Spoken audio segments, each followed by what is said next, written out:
आइए आपको बताते हैं कि सीता जी के विवाह के लिए स्वयंवर क्यों रखा गया। जब सीता जी छोटी थी तो एक बार अपनी तीनों बहनें उर्मिला, सुकीर्ति और मांडवी के साथ महल में गेंद खेल रही थीं कि खेलते खेलते उनकी गेंद एक मेज के नीचे चली गई। जब चारों बहनें गेंद ढूंढते ढूंढते मेज के पास पहुंचती हैं तो देखती हैं कि उनकी गेंद तो मेज के नीचे पड़ी है और मेज के चारों ओर पहिए लगे हैं और उस पर एक विशालकाय बहुत ही सुंदर धनुष रखा हुआ है। तो सीता जी अपने बहनों से गेंद निकालने के लिए कहती हैं, परंतु गेंद तो मेज के नीचे थी और मेज को तीनों बहनें मिलाकर भी खिसका नहीं पा रही थी। तो उन्होंने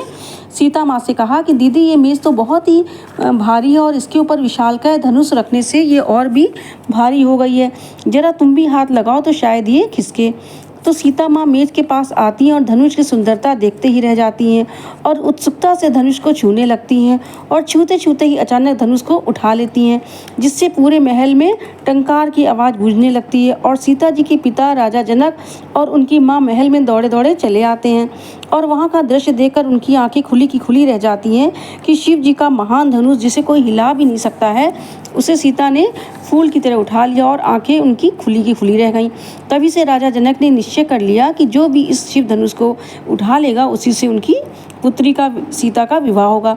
तभी जब सीता विवाह योग हुई तो राजा जनक ने स्वयंवर रचा, जिसमें देश के कोने कोने से सभी राजा आए, लेकिन सबसे पराक्रमी बलशाली पुरुषोत्तम राम ने शिव का धनुष तोड़कर सीता जी को गले में वरमाला डाल दी।